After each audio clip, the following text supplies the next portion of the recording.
নামাজের মাধ্যমে অনেক সময় হাত বাঁধা থাকে, হাত বাঁধা থেকে সরিয়ে গায়ের অন্য জায়গায় চুলকানি বা হাত লাগলে নামাজ হবে কিনা, উত্তরটা বুঝিয়ে বলবেন। খুব দরকারি প্রশ্ন। আপনি নামাজের মধ্যে হাত বাঁধা আছেন, এখন ধরেন আপনার শরীরে কোনো এক জায়গায় চুলকানি লাগছে অথবা একটা মশা বসছে, আপনি কি করবেন? হাত ছাড়বেন না ধরে রাখবেন? সন্ধ্যের মধ্যে পড়ে গেছেন, এই পরিস্থিতি আপনাদের জীবনে আসে না? তো কি করেন আপনারা? চিন্তা করছে কোনটা বলে ধরা খায় আবার। আচ্ছা থাক, দরকার নাই ধরা খাওয়ার, আমার থেকে শুনেন।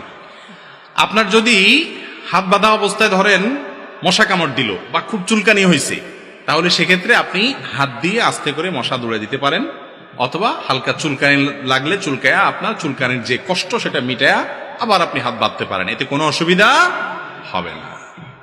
আমরা মনে করি যে না, এই হাত বাঁধলে নামাজ মনে ছুটে যাবে। নামাজের মধ্যে হাত বাঁধা কি ফরজ না ওয়াজিব? হাত বাঁধাটা কি ফরজ না ওয়াজিব? সবাই ওয়াজিব বলতেছেন, আপনারা ওয়াজিব মনে করেন। নামাজের এই কমন মাসালাটা আমরা অনেকে জানি না, হাত বাঁধাটা সুন্নাত। হাত যদি নাও বাঁধেন তাও কি হয়ে যাবে? সেখানে যদি আপনি একটু চুলকান তাতে সুন্নাত সামান্য সময়ের জন্য ছুটলো, নামাজ নষ্ট